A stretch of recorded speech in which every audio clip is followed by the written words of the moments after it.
Hey Greg, let's talk bourbon. So, if you've been following the channel the last few weeks, you know that I recently got my hands on a bottle of Disco 13. And I did a few blinds with it, comparing it to Disco's 11 and 12, and had a good time with those blinds. I did find that perhaps I like Disco's 12 and 13 better, 11 and 12 better than 13, but 13 is pretty good. Now 13, what makes it different is that 13 is a double oak product and 11 and 12, of course, are not. So I thought, well, geez, you know what? I need to do a new double oaked blind because after all, not only is this a new double oak product for me, but I actually have several other bottles here that also are new double oak products for me. So had to give it a try. Now, several of these actually also were unopened and were sitting in my basement. So my last video, I did a bottle opening of those and gave my opinions on them and kind of went into more detail on them. Otherwise, all the rest of the bottles were already shown in previous ones, so I don't want to take too much time on all these bottles. But as you can see, I have 7. One last thing I want to mention about last week's bottle opening is that I also opened this bottle here, the double barrel of Walleye Run, their malted rye. Really good, really fantastic. But you can see the color, it's a little lighter. It's not double oak.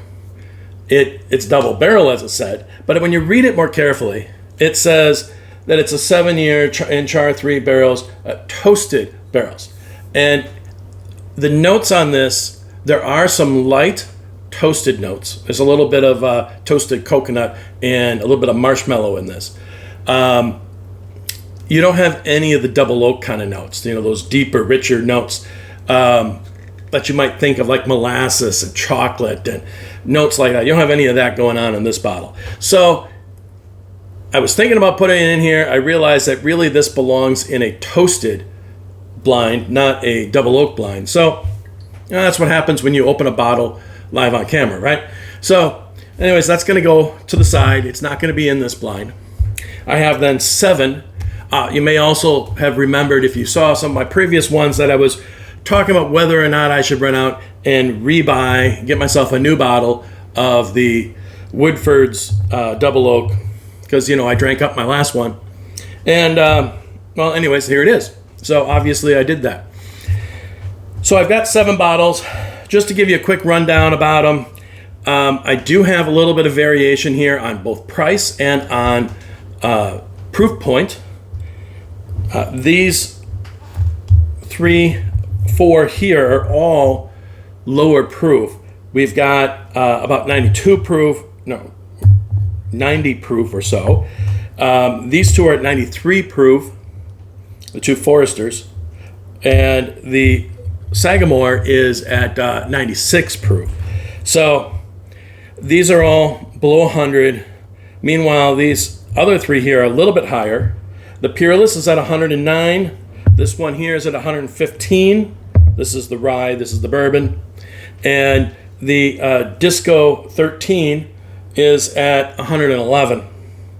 So we got 3 that are a little bit proofier, and we'll just have to see how that plays, and if the proofier ones end up doing better because they're stronger, or vice versa, we'll just have to see how that plays out.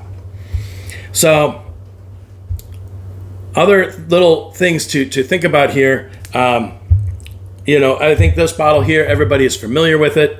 What's interesting is that these first 3 here are all around $60. They're pretty much all the same price. I like to put my bottles in order of price.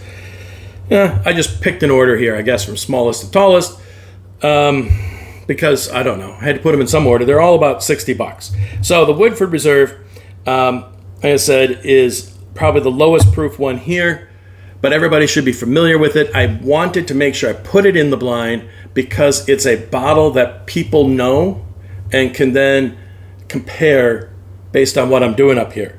I think a lot of people also are familiar with the 1910 and are also familiar with the Sagamore. So I think that gives us 3 bottles here that people can relate to. These other 4 bottles, I don't know if people have a lot of know a lot about them, or some of them are a little bit specialty. So we'll see. It'll give you these 3 bottles should help you kind of line that in. So you're familiar with these, the 1910 double oak from Old Forester. What's interesting here is that this one over here, this Old Forester 117 series, this is the extra old version of this. And the extra old is 1910, but it'll give you a whole little paragraph here. But to summarize, the 1910 is put in the new char oak barrel for 6 to 8 months. And then this extra old, they leave it in that barrel for an additional 18 months. So it's heavily double barreled. You would think perhaps it's a little bit too oaky, but when I did an opening of this, on my previous one, I found it to be really nice, really pleasant.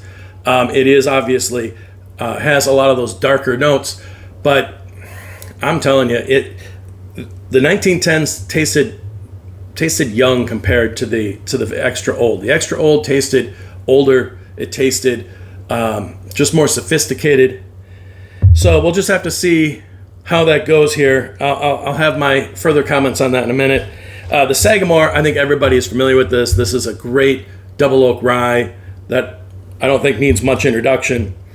The Peerless bottles here, you'll notice that the bourbon is actually a single barrel, while the rye here is not a single barrel, it's the small batch. Now, that being said, so just to put this out there, the bourbon this bottle happens to be from Double Oak 2, right? So I think this was the second time that they did a single barrel of their Double Oak bourbon. This rye, however, first time I tried the Double Oaks from Peerless, I didn't care much for them. I thought they were a little astringent when I was trying this early batches of their small batch. This single barrel is fantastic. And then just recently, I told this story before, I don't want to spend a lot of time on it, but this rye, the master distiller made sure I put this in my flight, and it was absolutely fantastic. And I'm like, oh, this is like way better than I remember it. And he says, yeah, that's why I made you put it in your flight. He says, it's just a really good batch. And he really wanted to make sure that I got a sample of it. So I had to buy a bottle of it. This happens to be, if you're wondering, batch 7. It is indeed fantastic and so much better than some of those early batches that they did. All right. You're all familiar with, I hope, with the Disco 13. You're familiar with the Discovery series, and this one is a double oak of American and Hungarian oak. And I already told you a little bit about the extra old. So that's a little bit about them. I also mentioned the proofs. As far as price, I told you that these are $60. This small batch was about $115. The single barrel was about $125. The Disco 13 was about $140. And this little guy here, a 375, was for $110. So obviously that makes it the most expensive one up here. So what do I think is going to happen here? Well, I hate to say this, but I really like this extra old. It's really tasty. Very sophisticated tasting, but it is only 93 proof, and I think it could get overwhelmed here. It kind of loses some of the fruitiness that is in the 1910. Not that there's a lot of fruitiness in 1910, but what fruitiness there is in here is not in here. So I don't know. The taste is a little on the simple side. So I worry that this extra old might actually finish near the bottom. Other thoughts that I have, I think that these two here, they're very similar, except that the in my opinion on these, except that the Woodford is a little bit more fruity than the 1910. otherwise, their flavor profile is pretty similar. I think they might finish near the bottom. That leaves these 4 here. I don't know. I hate to say this also, but the Disco 13, while it's got this really pleasant front of the palate that's really sweet and really tasty, it kind of has this really charred oak finish that in past blinds that I did a couple weeks ago kind of got to be too much, and I put it out for that reason. And so I kind of think that Disco 13 might finish somewhere in the middle. That leaves these 3 bottles that I'm thinking might be fighting for the top. They're all really tasty. We'll just have to see how it goes. It would be interesting if, say, a $60 bottle beat these craft bottles here that were 120, or what was it, 115, 125, something like that. The $60 bottle is obviously quite a bit below that. And I think everybody already knows that this is quite a deal. It's very tasty for $60. So those are just some of my random thoughts about this. But you know how I do this. I put these bottles here, ranked them, numbered them from 1 to 7. I then, let's move them on over. I then put them in glasses that have already all mixed up. Maybe I should do it like this. There we go. These are already all mixed up. And they have numbers on the bottom. And they've already been sitting out for, looks like, about a half an hour. So they've gotten a chance to breathe. And I'm going to refer to them as glasses A to G, right? A, B, C, D, E, F, G. Yes, A to G. So there we go. Let's dive into this, shall we? Glass A. This is nice. Seems to have a fairly strong nose. And it's sweet. And I'm not readily deciding whether this is a bourbon or a rye. As you've noticed that several of these are ryes, several of these are bourbons, which probably means it's a bourbon, but not sure. But there's definitely some caramel with, I don't know, is that confectionery sugar? That real sweetness on top here. Not that there's a ton, but it's there. A little bit of a malty note as well, and almost floral. All right, glass B. Very different.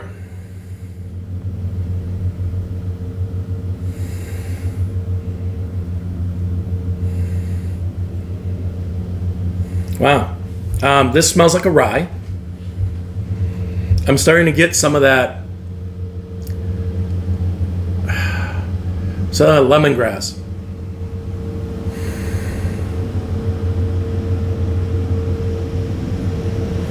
But it definitely has some of that dark oak, that oakiness as well.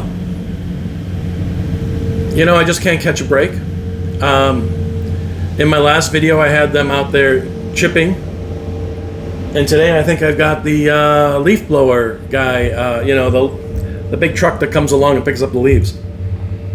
I don't know if you can hear him go by, but I certainly can. It's distracting to me. So, almost chocolatey. Maybe a sense of spice, maybe cinnamon. But I definitely think that one's a rye. We'll find out. I'll be able to confirm more on the palate.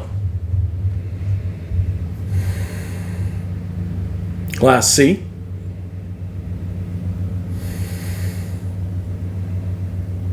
This one does not come across as a rye. It's a little weaker than the last two. But I get, some rich caramel, darker caramel. Almost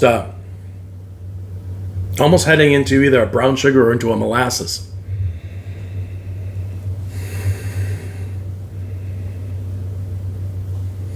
Otherwise, there's not a lot of other notes here. You know, there's a little bit of spice back in there. Touch of maltiness to it. Maybe a touch of fruit. I'm not so sure. All right. Glass D. This is nice.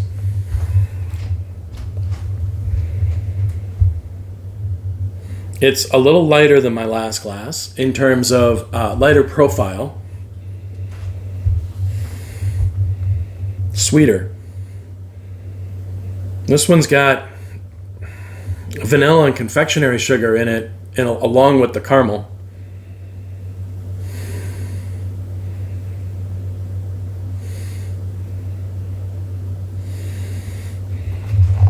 Almost a bready note in this one.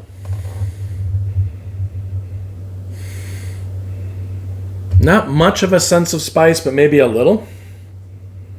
And I keep thinking that there's a fruit there, and I'm not sure, but if it is, it's either like a pear or banana. I know, banana would be weird in a double oak. I know. But I caught a whiff of it. What can I say? All right. Glass, what am I at here? E. A little different.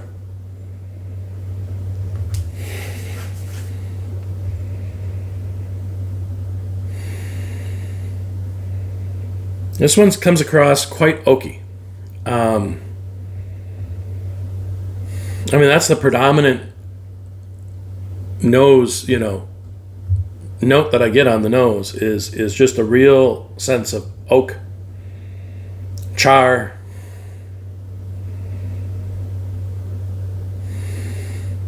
But there's some sweetness there. A little bit of probably a caramel. Yeah, we'll go with caramel. Maybe a sense of fruit, but really it's coming across rather oaky. Maybe that'll turn into something else once I get on the palate, right? So, glass F. Well, this one's lighter.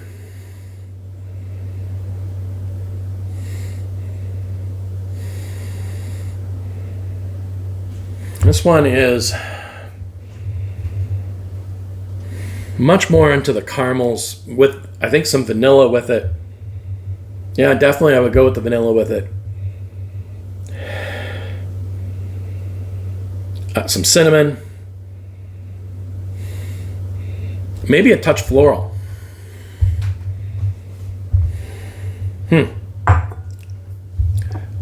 Glass G.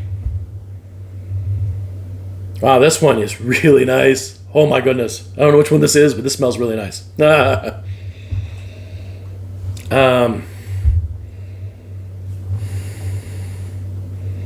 I think the reason why I like it so much is that it's really sweet. There's just lots of confectionery sugar in this glass.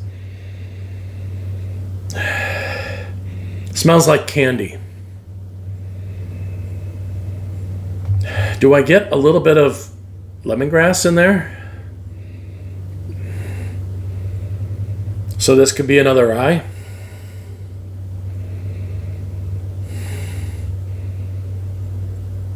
There's also, maybe a little caramel.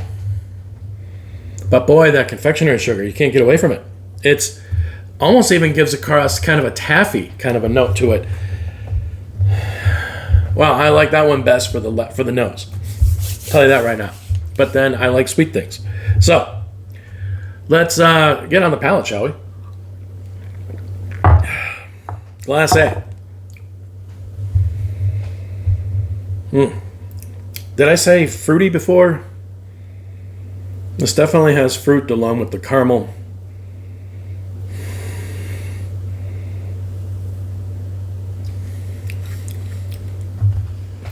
Yeah. Yes, it is fruity. It is oaky.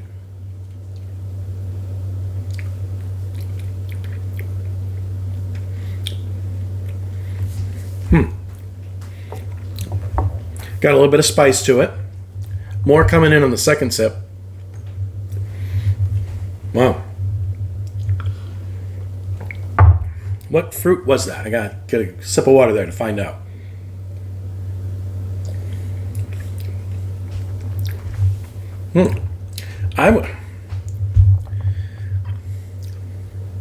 It's like a peach pear mix.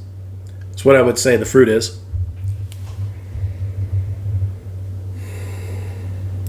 It's nice. I wouldn't say spectacular, but I really enjoy it. Yeah. It's just a fruity, but yet you can also tell it's double oaked. So it's got that. That's a nice mix. I really like that. All right. Class B.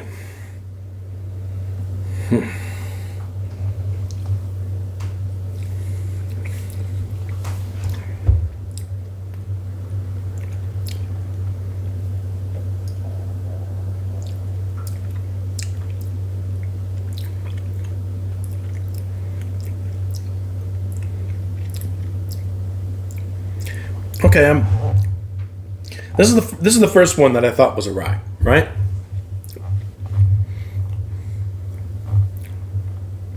I'm not entirely convinced that it is. It could be. I think I get some lemon to it, which lemongrass tends to kind of go with a rye for me.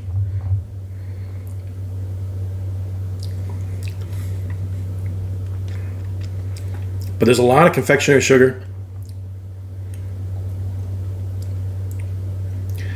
The caramel is muted.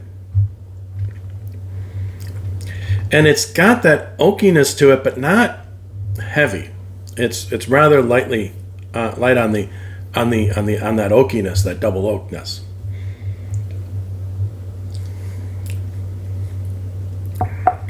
It also has a tinge of something.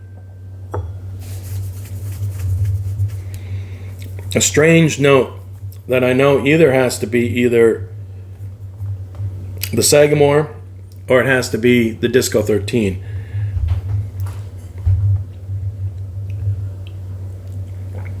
I don't know.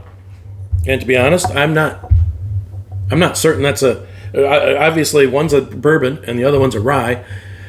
You would think I could figure that out, but not yet, anyway. Class C.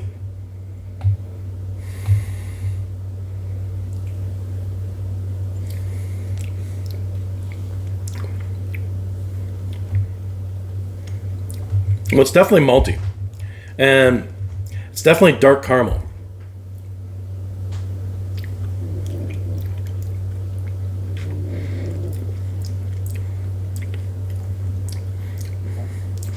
The baking spice is starting to come in, but it's pretty muted. It's not nearly as heavy as the first glass.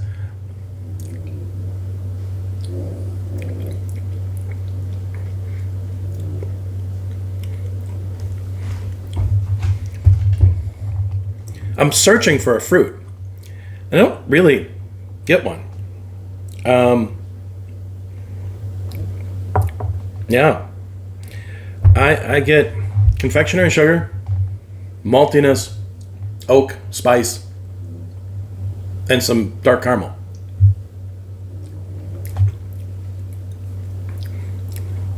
It's nice. It drinks well. But that's what it is. I don't know if that means it's a little simple. No. We'll see. Glass D. Another glass of water.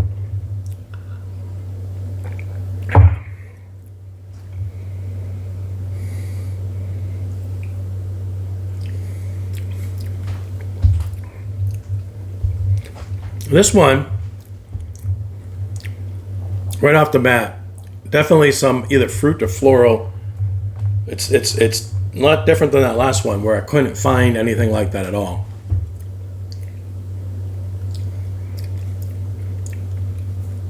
I get a little citrus to this. In addition to the baking spice, in addition to the caramel is there, but it's a little muted.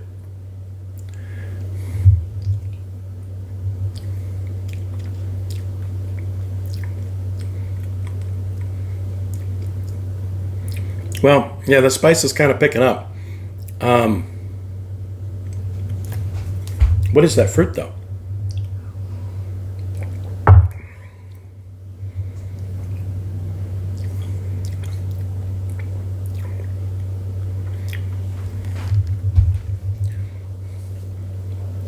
It's kind of in the middle somewhere. It's kind of a melon or a plum or a... It's not a real bright fruit flavor. It's kind of a more of a muted and a little bit darker fruit flavor.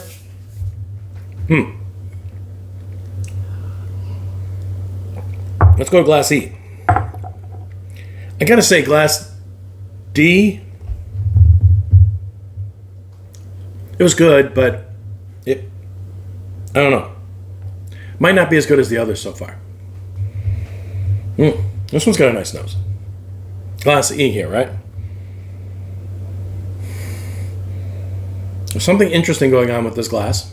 Let's put it on the palate.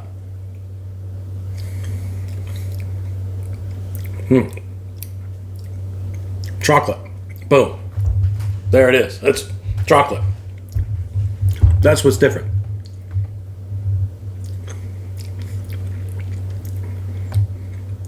Yeah. With some cinnamon, some baking spice, some oak.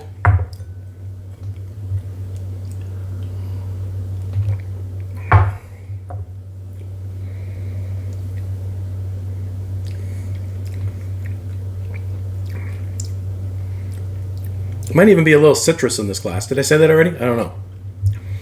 I know I thought it already.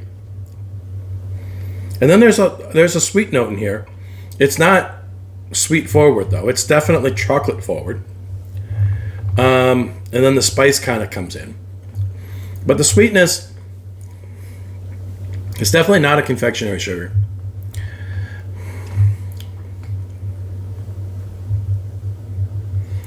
Is it more of a granular sugar? I'm not sure. It's not that real... It's not confectionery sugar. It's not really bright like that. I would say that glass E has to be one of the two Peerless products. Which has got to be. Glass F.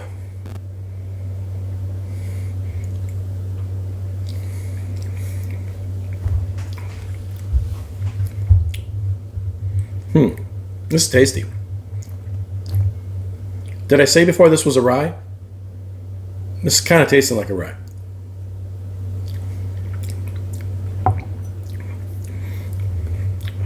Yeah. I mean, it's got a lot of very dark, woody, charry notes to it, and that does kind of cover up some of those rye notes. It drags it down into a darker place, right? It's a darker profile. Whereas ryes, for me, tend to be real bright.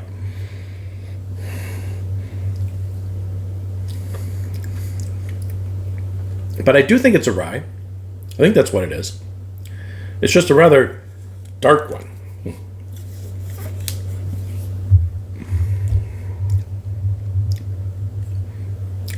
It's tasty. Even a little chocolate. So the reason why I call it a rye is because it has lemongrass, and I think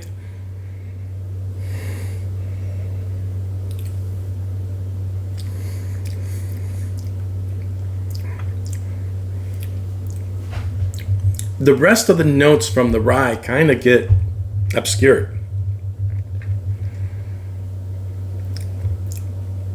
And then there's some, again, the sweetness does not rise to confectionery sugar. It's more of a brown sugar, granular sugar, something in that range. But I did get a little chocolate out of this as well. And the ones up here that I think of chocolate are the peerless ones. So, I don't know. We'll see. And not that you can't get a chocolate note out of the Woodford. I've had that happen before. All right. What am I on? G? Oh my. This is the one with the nose.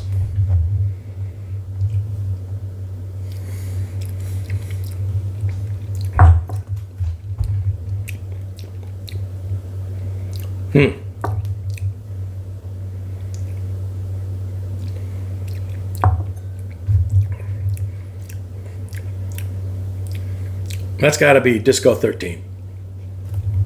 I'd really be surprised if it wasn't.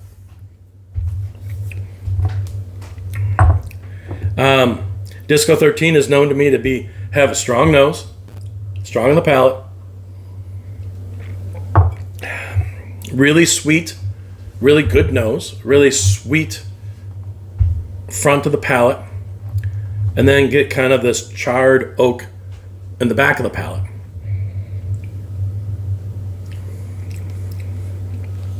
Yeah, there's confectionery sugar and caramel and vanilla, just kind of all going on in the front of the palate.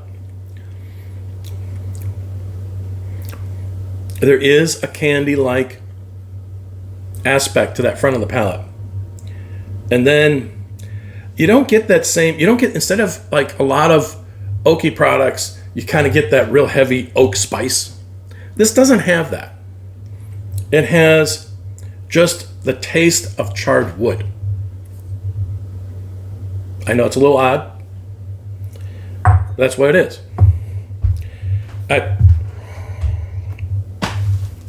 Anyways, that's what I think it is. It's really good. All right, so what do I think? Well, the first one that I thought was not as good, because I got to eliminate somebody now, right? We got to get into this. It's time to figure this out and eliminate somebody, right? So we're going to go here. What D I did not like as much.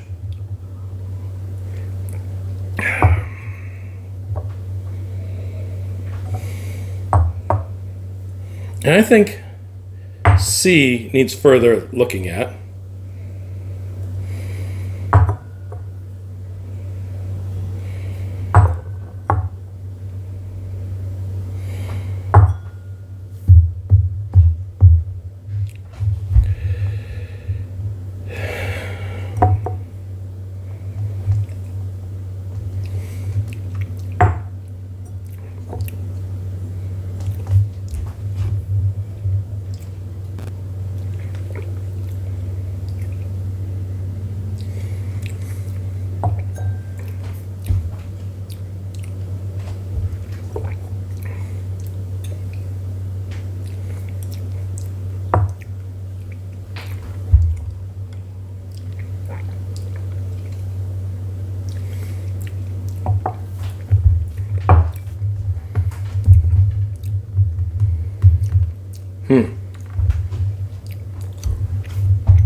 All right.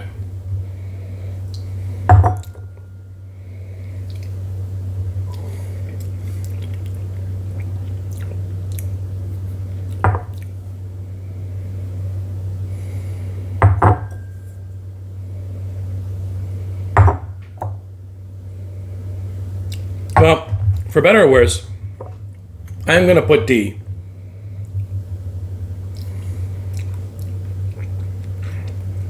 Out in last place. 7th place.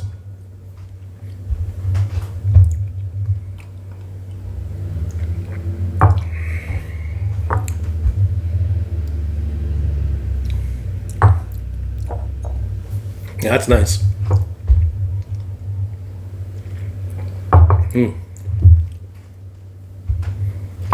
Unfortunately, I have guesses for all of these already.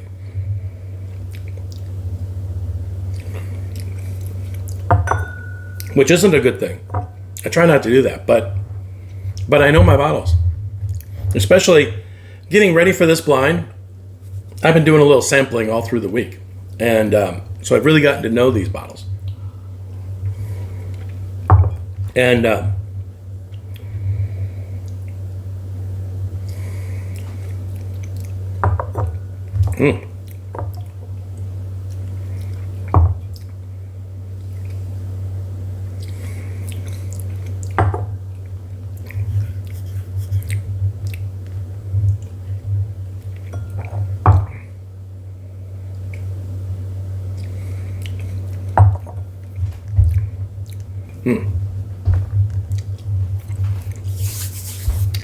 it really is.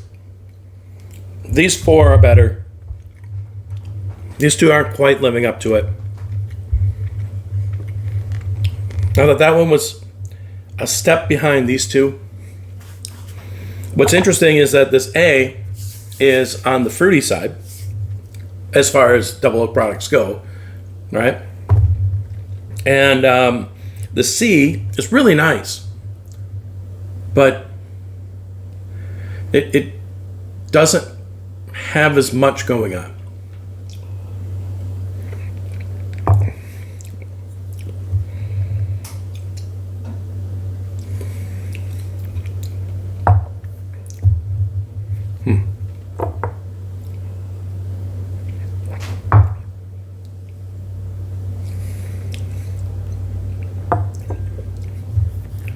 See, classic case here. I go this way, this one's better. I go this way, this one's better.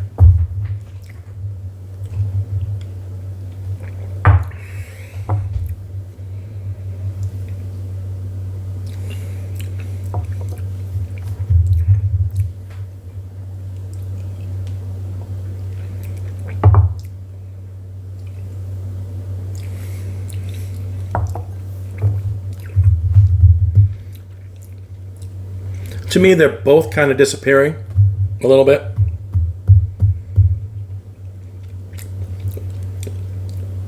Yeah. I want to do them justice, though. I don't want to just randomly pick one. Well, I'm going to go with this one this way. Right?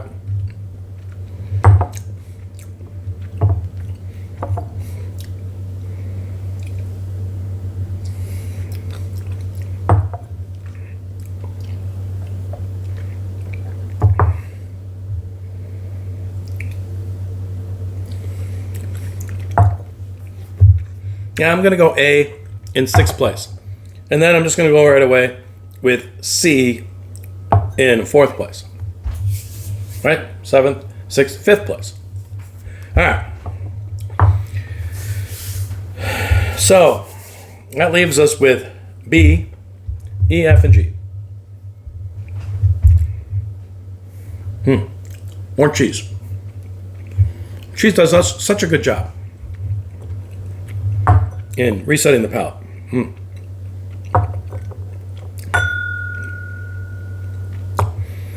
Now I'm going to kind of go in weird orders here and try to figure this out.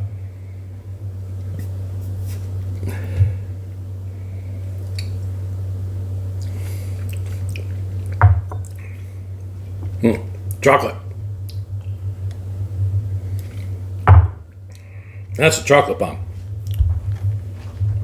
I think I know which bottle that is.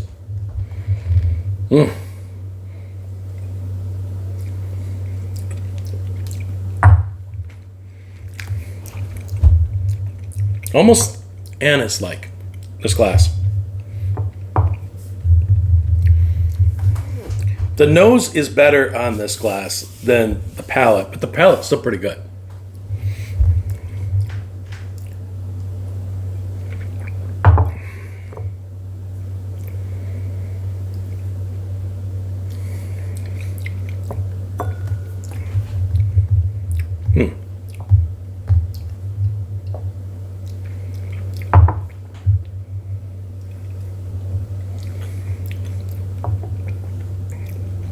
I gotta go this way. I'm gonna go glass F out in 4th place. It's good. It's not as good. I'm just telling the difference already. So, it is what it is. All right, so that leaves us with B, E, and G. Oh, go this way.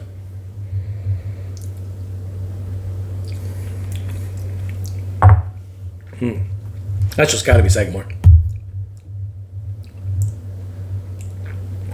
It's real tasty. Real tasty. It's sweet.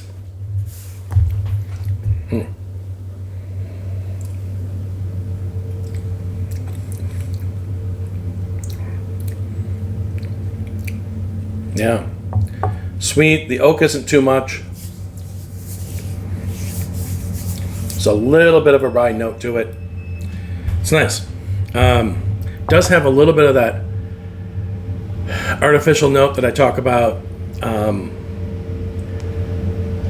The other one that has an odd note is the Disco 13. So I wasn't sure at first which one that would be. Who knows? Maybe I'm wrong. Maybe I'm making a fool of myself saying that. But for what it's worth, I do get like kind of an artificial note in Sagamore, Glens Creek, and Cedar Ridge products. I don't know what causes that. It's not that it's bad. Those are three of my favorite distilleries. So, but it's there. I guess that's all I'm saying is that it's there.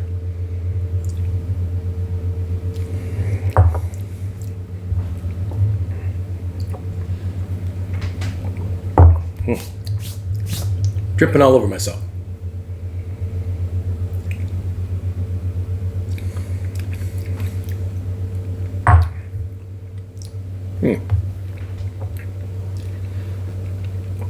See that charred oak is really starting to bite a little bit there.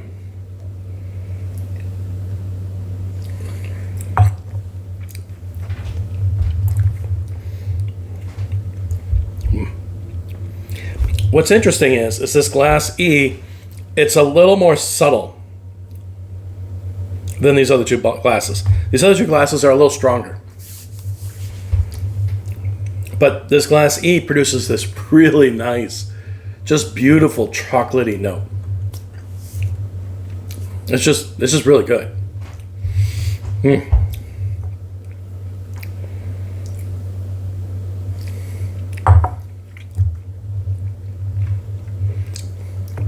Which, of course, makes me think that it's the Peerless Bourbon.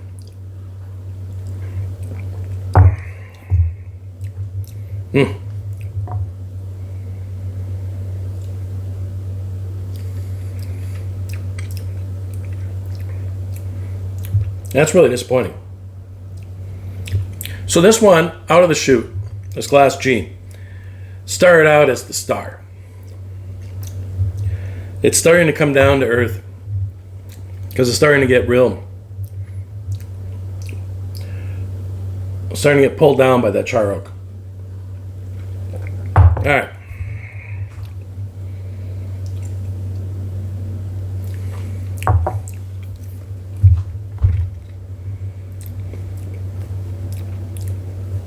I think I might know my order right now.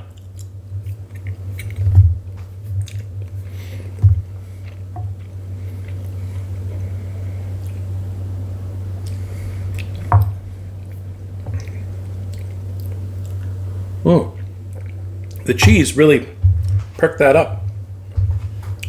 Wow.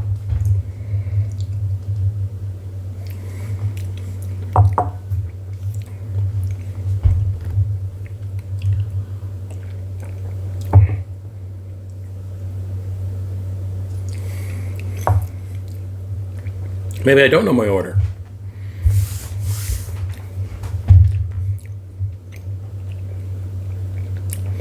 I will say this.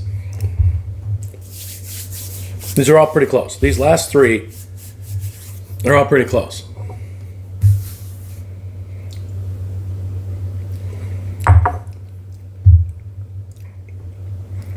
That's just a really well put together glass right there.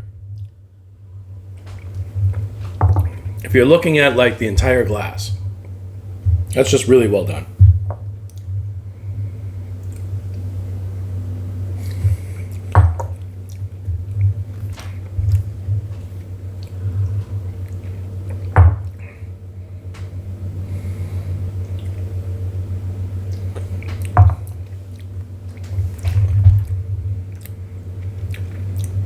See, I don't know what it was, but I had a piece of cheese, had a little water, and this is back to being bright and vibrant. And I'm going to go glass B, which I almost at one point gave it the win. I'm going to put it out in third place.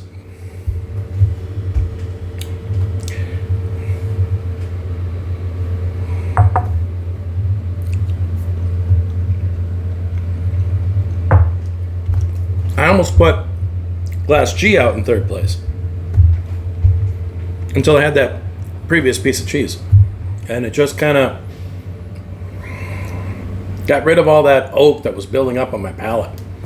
It allowed me to kind of reset and start to taste the front end of the palate again, you know?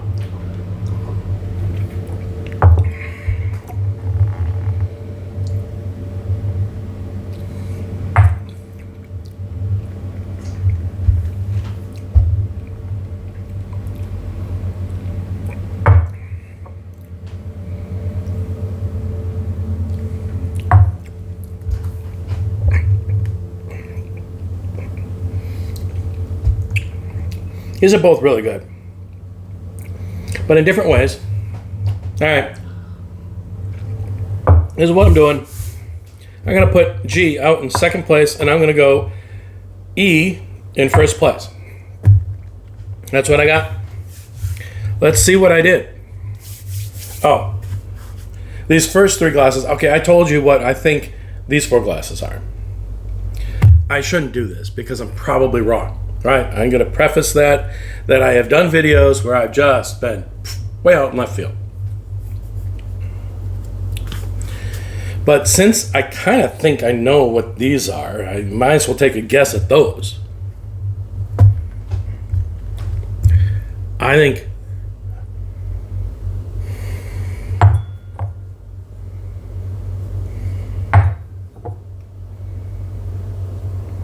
it's 1910 Woodford and Extra Old. That's what I think.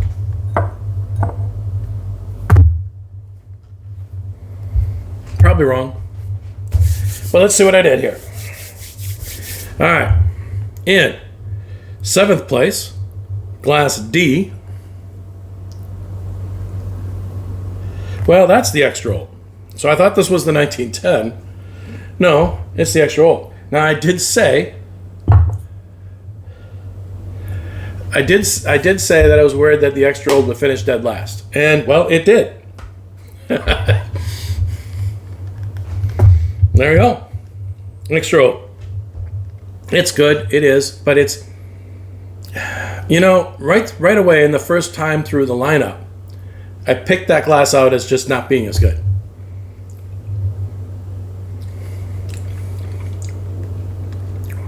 There might even be a little bit of maple syrup to it. But, yeah, there we go. It's good. It's just not that good. Is it worth $110 for this 375? Probably not. Now, online, I noticed that this bottle goes for, on the secondary market, goes for $240. It's not worth $240. In case you're wondering, it's not worth $240. All right. In sixth place, glass A, number 1. I know some of these are a little stained, so I was correct in that this is Woodford. Just smells like Woodford. I love Woodford. I really do. It's great. I just take it like this for the moment. I got to clear this out a little bit here. All right. I like Woodford a lot. I drank up my last bottle. I had a bottle of the regular reserve before that, which I drank up, and it's good stuff, you know, but it just can't hang with some of this really, really good stuff. All right, in what is this? Fifth place, glass C, I think this is. Number 2. There is the 1910. So I did mix up the Extra Old and the 1910, but I thought these would be the bottom, and they are the bottom. All right, so in fourth place, this was F. Number 4. Indeed, it is the Peerless Rye. That's what I thought it was.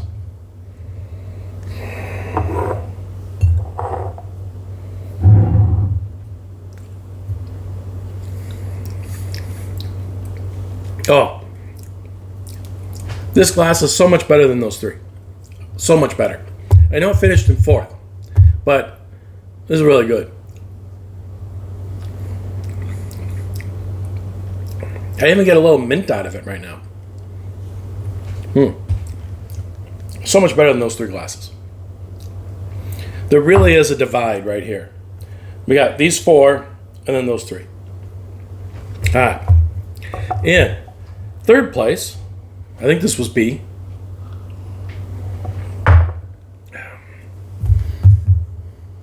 Number 3, Sagamore. Yeah, well, I called that too. It had to be Sagamore.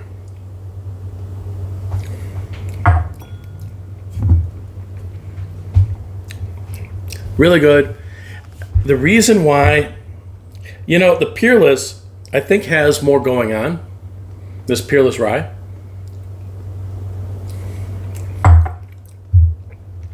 I think it's got more going on than the Sagamore does. And it even gets down to some chocolate, whereas the Sagamore doesn't even get close to that.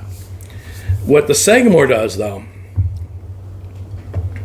is the Sagamore doesn't get caught up in all that oakiness. And it's just, while it gives you a sense of that double oak, it's still really sweet. And like I've said before, I tend to pick the sweet. All right, well, I believe this was G. I put it out in second place. I had said it had to be the Disco 13, but we will find out because it has a char oak note to it.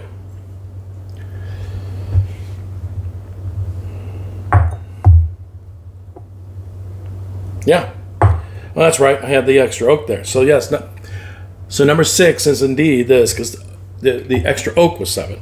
I got confused there for a second. So indeed, that is Disco 13.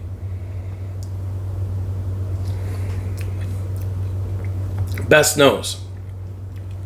Wasn't quite the best palate, but it's the best nose in this lineup.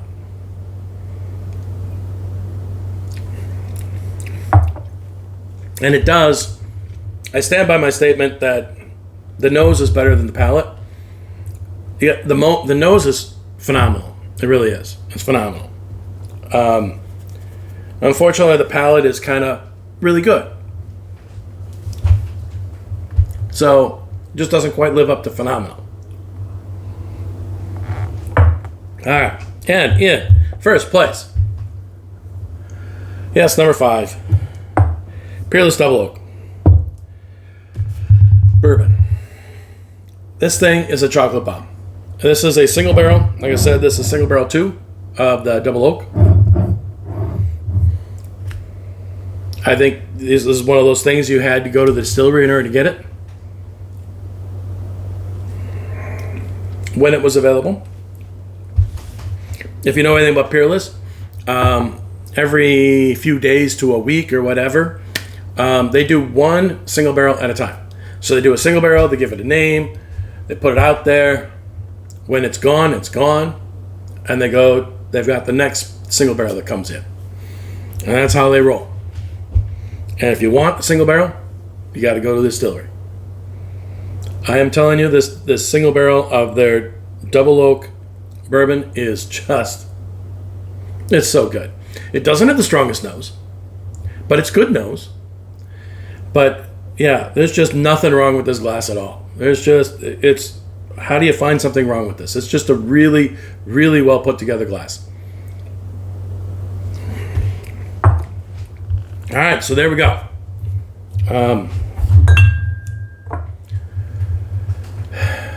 there's the blind for today. I hope you enjoyed it. I don't know if you had any bottles out here that you were rooting for, but I hope it went well. And I hope you learned something. I know I sure did. So, peace out.